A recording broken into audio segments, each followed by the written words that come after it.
Bismillahirrahmanirrahim. Assalamualaikum warahmatullahi wabarakatuh. Alhamdulillahi rabbil alamin. Wassalatu wassalamu ala sayyidina Muhammadin wa ala alihi wa sahbihi ajma'in, amma ba'd. Apa kabar ananda sekalian? Semoga tetap dalam keadaan dan kondisi sehat walafiat. Amin ya rabbal alamin. Ananda sekalian, insyaallah pada kesempatan kali ini kita akan melanjutkan pelajaran kita di bab kedua pada semester genap ini, khususnya pada bab 6, yaitu kesempurnaan rukun Islam dengan haji dan umroh. Intinya adalah yang akan kita pelajari terkait dengan ibadah haji dan umroh. Maka darinya itu, mari kita mengawali perjumpaan kita dengan bersama-sama membaca doa. Bismillahirrahmanirrahim. Rabbi zidna ilman warzuqna fahman. Rabbi shrah li sadri wa yassir li amri wahlul 'uqdatam min lisani yafqahu qawli. Amin ya rabbal alamin. Ananda sekalian, mari kita memahami peta konsep yang ada, bahwa haji dan umroh itu hampir mirip tetapi tidak sama, hanya sebahagian kecil yang membedakannya. Ya, bahkan umroh sendiri sering-sering disebut dengan haji kecil.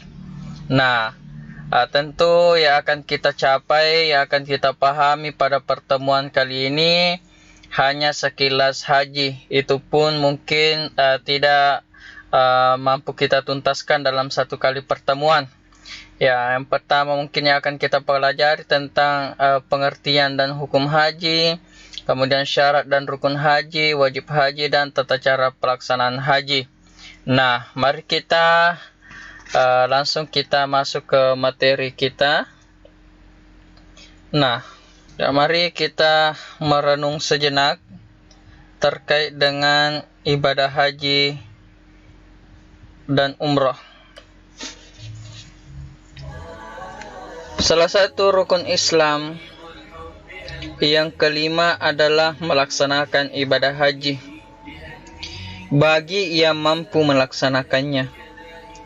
Berbeda dengan rukun Islam lainnya, ibadah haji membutuhkan persiapan mental dan fisik yang dilaksanakan di tempat yang disucikan Allah, yaitu kota Makkah Al-Mukarramah, kota kelahiran manusia suci, yaitu Nabi Muhammad sallallahu alaihi wasallam. Kita semua pasti merindukan, bukan, untuk bisa menyempurnakan rukun Islam dengan melaksanakan ibadah haji. Dengan melaksanakan ibadah haji dan umroh, kita bisa menyaksikan secara langsung tempat perjuangan Nabi, Ka'bah sebagai kiblat kaum muslimin, Masjidil Haram dan Masjid Nabawi, dan tempat-tempat bersejarah lainnya. Dengan ibadah haji dan umrah, kita bisa napak tilas perjuangan Nabi untuk berdakwah menyebarkan agama Allah yang penuh dengan rintangan. Dengan demikian, akan iman kita semakin kuat dan bisa meneladani perjuangan dan akhlak beliau. Nah, kamu tentu ingin tahu, bukan, mengetahui tata cara rangkaian pelaksanaan ibadah haji dan umrah? Oleh karena itu, agar kamu mengetahui lebih jauh tentang tata cara ibadah haji dan umrah, mari kita pelajari bab ini dengan penuh semangat. Apa nanti yang saya jelaskan pada pertemuan kita kali ini, mohon ananda agar disimak sampai tuntas, agar betul-betul kita bisa memahami apa itu haji dan apa itu umroh. Baik, ananda sekalian, kita masuk ke poin yang pertama. Yang pertama adalah terkait dengan pengertian haji. Apa itu haji? Haji berasal dari bahasa Arab, yaitu al-qasduh. Artinya menyengaja sesuatu.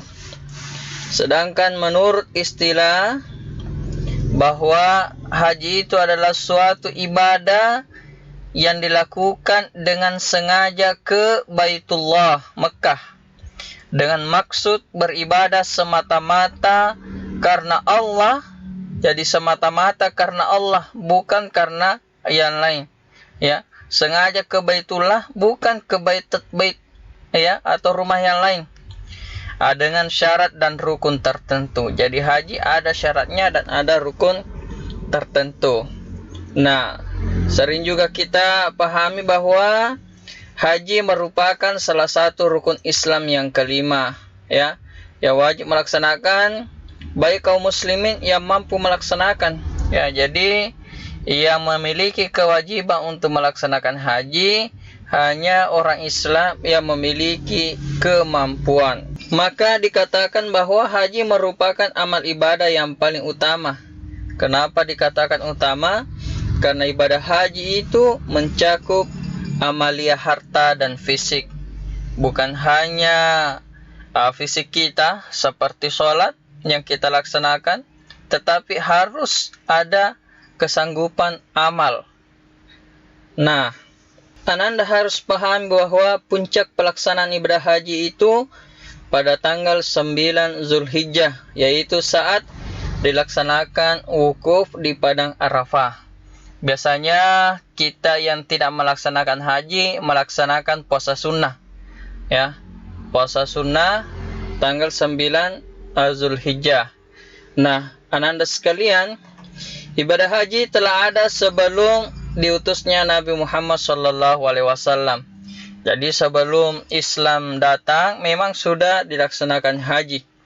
Ibadah ini pertama kali oleh Nabi Ibrahim, ya, diajarkan oleh Nabi Ibrahim. Nabi yang pertama kali menerima perintah Allah Subhanahu wa taala untuk menunaikan ibadah haji sebagaimana firman Allah dalam Al-Qur'an surah Al-Hajj. Ya, Allah Subhanahu wa taala berfirman, A'udzu billahi minasyaitonir rajim. Bismillahirrahmanirrahim. Wa azzin fin nasi bil hajji ya'tuka rijalan wa ala kulli dhamirin ya'tina min kulli fajjin 'amiq. Dan serulah manusia untuk mengerjakan haji, niscaya mereka akan datang kepadamu dengan berjalan kaki atau dengan mengendarai unta yang kurus. Mereka akan datang dari segenap penjuru yang jauh. Ini Allah Subhanahu wa taala sampaikan dalam Al-Qur'an surah Al-Hajj ayat 27. Ya, akan tetapi sebagian dari rangkaian ibadah haji tersebut pada masa-masa selanjutnya dirubah oleh sebagian golongan manusia yang tidak bertanggung jawab, sehingga pelaksanaannya tidak sesuai dengan apa yang diajarkan oleh Nabi Ibrahim alaihissalam. Kemudian Allah Subhanahu wa taala memerintahkan Nabi Muhammad sallallahu alaihi wasallam untuk menyempurnakan ibadah tersebut agar sesuai dengan ajaran yang semula. Ibadah ini baru diwajibkan kepada umat Nabi Muhammad sallallahu alaihi wasallam pada tahun ke-6 Hijriah. Ada yang menyebutkan pada tahun ke-3 atau ke-5 Hijriah. Meskipun sudah diwajibkan, namun pada tahun tersebut Nabi dan para sahabat belum bisa melaksanakan ibadah haji, karena pada waktu itu kota Mekah masih dalam kekuasaan atau masih dikuasai oleh orang-orang kafir. Setelah Rasulullah SAW menguasai kota Mekah, pada tanggal 12 Ramadan tahun ke-8 Hijriah, beliau berkesempatan untuk menunaikannya.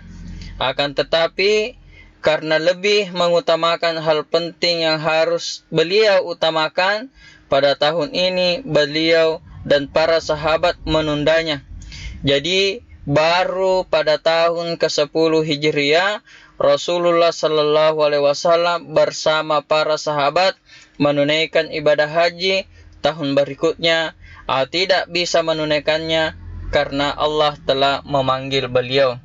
Jadi inilah sekelumit terkait dengan pengertian dan sejarah singkat dari ibadah haji. Oke, anak-anak sekalian, kita lanjut ke poin yang kedua adalah dalil disyariatkannya haji. Tentu dalil utama ada di dalam Al-Quran surah Ali Imran surah ketiga ayat 97. Nantinya ananda tolong dibaca ini ya. Tolong dibaca dengan baik. Setelah dibaca dikirim rekaman suaranya ke WA pribadi saya ya, untuk ananda bisa berlatih membaca surah Al-Imran. Allah Subhanahu wa taala berfirman, A'udzu billahi minasy syaithanir rajim. Bismillahirrahmanirrahim. Fihi ayatun bayyinatun maqamu Ibrahim wa man dakhalahu kana aminan. Walillahi 'alan nasi hajjul baiti man istata'a ilaihi sabila. Wa man kafara fa innallaha ghaniyyun 'anil 'alamin. Shadaqallahul azim. Artinya, padanya terdapat tanda-tanda yang nyata, di antaranya maqam Ibrahim. Barang siapa memasukinya, yakni Baitullah itu, menjadi amanlah dia. Mengerjakan haji menuju Baitullah adalah kewajiban manusia terhadap Allah, yaitu bagi yang sanggup mengadakan perjalanan ke sana. Barang siapa yang mengingkari kewajiban haji, maka sesungguhnya Allah Maha Kaya dari semesta alam. Al-Quran surah Ali Imran surah ketiga ayat 97.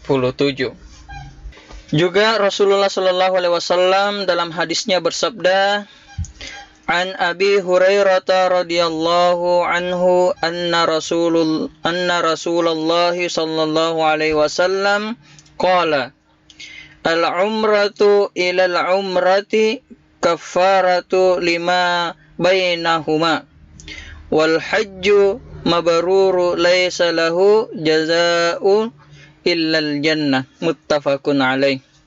Dari Abu Hurairah radhiyallahu anhu bahwa Rasulullah sallallahu alaihi wasallam bersabda, dari satu umrah ke umrah lainnya dapat menghapus dosa antara keduanya, dan tidak ada balasan yang pantas bagi haji mabrur kecuali syurga. Muttafaqun alaih. Masya Allah, anda sekalian, dari hadis ini kita mendapatkan sebuah berita gembira bahwasanya orang yang melaksanakan haji dan umrah dan hajinya mabrur, tidak ada balasan dari Allah Subhanahu wa taala kecuali surga. Masya Allah. Semoga kita semua diberi kesempatan untuk melaksanakan haji dan umrah.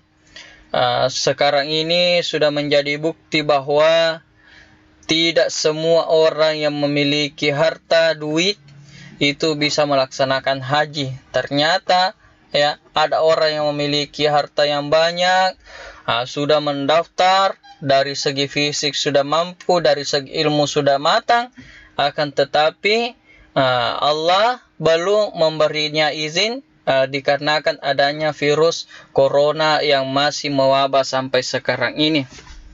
Nah, juga Rasulullah sallallahu alaihi wasallam dalam hadis yang lain bersabda, wa an Aisyah radhiyallahu anha qalat, qultu ya Rasulullah 'alan nisa'i jihadu, qala na'am 'alaihinna jihadun la qitala fihi al-hajju wal umrata, rawahu Ahmad wa Ibnu Majah.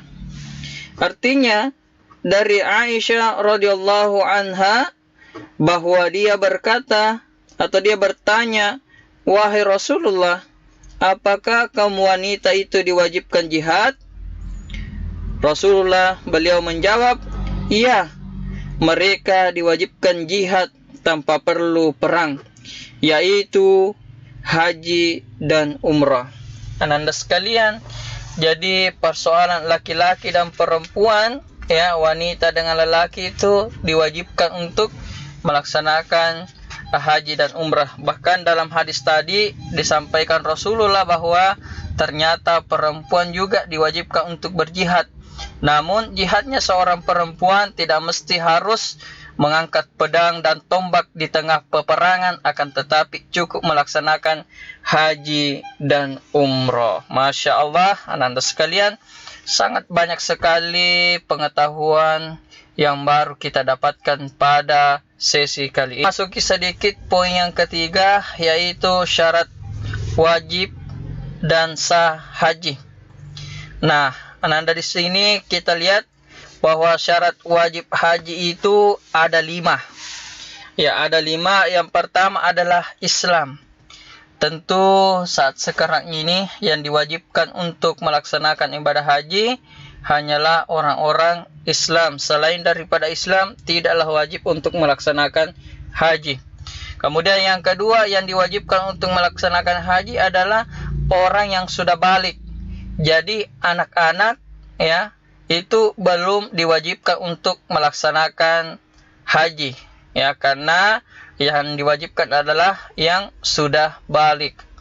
Kemudian meskipun dia orang Islam, meskipun dia balik, tetapi ketika dia tidak berakal sehat, maka tidak diwajibkan. Kenapa? Karena yang wajib melaksanakan haji adalah orang-orang yang berakal sehat. Nah, bagaimana kiranya orang yang tidak sehat mau melaksanakan haji? Sementara dalam haji itu ada rukun, ada syarat, ya, ada ibadah-ibadah yang lainnya yang harus dilakukan dalam pelaksanaan agar ibadah haji itu bisa sah dan diterima Allah Subhanahu wa taala. Kemudian selanjutnya adalah yang wajib melaksanakan haji adalah bagi yang merdeka, ya. Sehingga budak atau hamba sahaya itu tidaklah diwajibkan, ya, tidak diwajibkan untuk melaksanakan ibadah haji. Yang kelima adalah istita'ah, ya. Istita'ah itu adalah mampu atau kuasa melaksanakannya. Yang dimaksud dengan kuasa atau mampu, yang pertama dia mampu dari segi jasmani dan rohani, atau jasmani dan rohaninya sehat, atau sering kita sebut dengan istilah sehat walafiat, ya. Yang kedua, memiliki biaya dan cukup bekal dalam perjalanan. Karena ibadah haji ini menempuh perjalanan yang cukup jauh dan lama, maka darinya itu kita yang akan melaksanakan haji itu adalah orang yang mampu, ya, dari segi biaya dan cukup, ya, bekal dalam perjalanan. Yang ketiga yang dimaksud dengan istita'ah atau kuasa dan mampu, adanya kendaraan yang diperlukan. Ya, kalau sekarang ini kita sudah melakukan perjalanan dengan menggunakan pesawat, maka itulah yang kita gunakan sekarang ini. Kemudian yang keempat adalah aman, ya, aman dalam perjalanan, aman dalam perjalanan. Nah, salah satu pertimbangan kenapa jamaah haji tahun lalu itu ditunda karena ketidakamanan dalam perjalanan, yaitu mewabahnya penyakit corona itu, sehingga haji ditunda untuk tahun yang lalu. Inilah anak-anak sekalian. Kemudian yang kelima adalah khusus bagi wanita, ada mahram yang menyertainya. Jadi wanita itu ketika akan melaksanakan haji, yaitu harus ada mahramnya yang mengikutinya atau yang menyertainya. Itulah yang dimaksud dengan istita'ah atau kuasa dalam melaksanakan haji. Jadi sekali lagi bahwa syarat wajib haji itu ada 5. Yang pertama Islam, yang kedua balik, yang ketiga berakal sehat, yang keempat merdeka, dan yang kelima adalah istita'ah atau mampu melaksanakan perjalanan, ya. Sementara syarat sah haji itu hanya ada 2. Yang pertama adalah syarat sahnya harus Islam. Yang kedua adalah berakal sehat. Sehingga kafir atau murtad tidak sah melaksanakan ibadah haji. Karena yang sah hanya umat Islam. Demikian juga orang gila atau majnun, juga tidak sah. Ya, sementara anak kecil belum balik dan budak tetap sah menjalankan ibadah haji. Walaupun mereka belum terbebani kewajiban. Jadi ketika ada anak-anak, ada hamba sahaya atau budak melaksanakan haji, hajinya sah, tetapi dia tidak terbebani hukum atau tidak terbebani kewajiban melaksanakan haji. Akan tetapi haji mereka belum dihitung sebagai pemenuhan kewajiban haji sekali seumur hidup. Artinya ketika dia sudah balik atau ketika dia sudah merdeka, tetap dia wajib untuk melaksanakan haji. Artinya hajinya diterima, hajinya sah, tetapi ketika anak ini yang belum balik ini atau orang yang belum merdeka ini, setelah dia balik atau merdeka, maka tetap menjadi kewajiban baginya untuk melaksanakan ibadah haji. Oke, anak-anak sekalian, itulah terkait dengan syarat wajib dan syarat sah. Saya kira untuk materi kita hari ini cukup sampai di sini. Mari kita tutup dengan sebuah diskusi. Ananda bisa melihat di buku fikihnya halaman 120.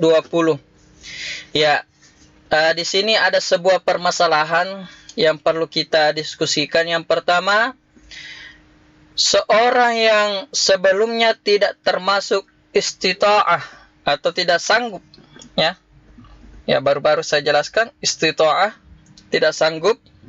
Misalnya orang yang tidak mampu secara ekonomi, tidak ada uangnya,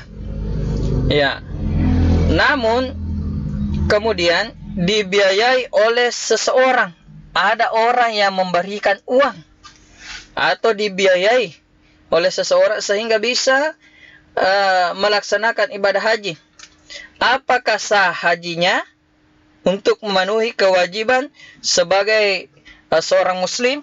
Ya, kalau sah, apa alasannya? Kalau tidak sah, apa juga alasannya? Ya, itu yang pertama. Yang kedua, coba bersama teman-temanmu, bisa kamu share, bisa berbagi informasi dengan teman-teman yang lain. Carilah hadis yang menjelaskan tentang bolehnya anak kecil yang belum balik menunaikan ibadah haji. Tadi disampaikan bahwa anak kecil itu sah, hajinya, tetapi ketika dia sudah balik, maka tetap diwajibkan untuk melaksanakan ibadah haji. Jadi setelah Ananda menemukan hadisnya nanti, dikirim ke WA saya, bisa langsung di copy paste, bisa juga ditulis di buku latihan, baru dipoto, kemudian dikirim ke WA pribadi saya. Jadi inilah dua hal yang perlu kita diskusikan. Semoga dengan diskusi ini atau pertanyaan-pertanyaan ini bisa menambah wawasan kita terkait dengan haji. Tetap menjaga kesehatan Ananda sekalian, jaga makannya, jaga istirahat, HP jangan terlalu lama dipandang-pandang. Kalau sudah cukup untuk belajar, istirahatkanlah matanya. Semoga Allah Subhanahu wa Ta'ala melindungi diri kita dari segala bala bencana yang telah mewabah ini. Amin ya rabbal alamin. Mari kita tutup perjumpaan kita dengan bersama-sama membaca Alhamdulillahi rabbil alamin, wabillahi taufiq wassa'adah. Wassalamualaikum warahmatullahi wabarakatuh.